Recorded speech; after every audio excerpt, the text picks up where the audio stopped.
पंदर विभाज्यता सूत्र पिला माने मन रखा बहुत सहज गोटे बढ़िया ट्रिक कह 15 विभाज्यता सूत्र तुमको घोषिबा पड़े।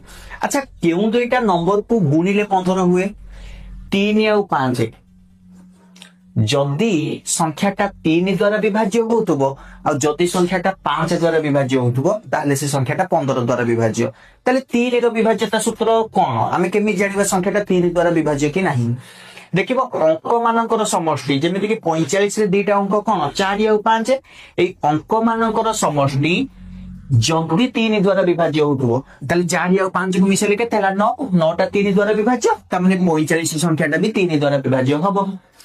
तापर देखिबा संख्याटी 5 द्वारा विभाज्य कि नहीं देखिबो संख्यार एकक घरे जदि 0 किंबा 5 थिबो ताले संख्याटी 5 द्वारा विभाज्य ताले एकक घरे 5 अछि माने 5 द्वारा विभाज्य।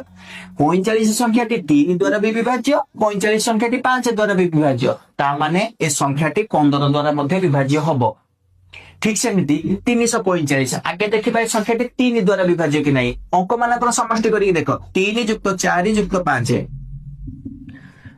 ताले 4 3 7 5 12 ए संख्याटी 3 द्वारा विभाज्य 12 जदि 3 द्वारा विभाज्य हैला वर्तमान में देखिबा ए संख्याटी 5 द्वारा विभाज्य कि नहीं एकक घरे 5 अछि माने एटा 5 द्वारा विभाज्य ताले संख्याटी 3 द्वारा भी विभाज्य संख्याटी 5 द्वारा भी विभाज्य त माने 345 संख्याटी 15 द्वारा विभाज्य हबो।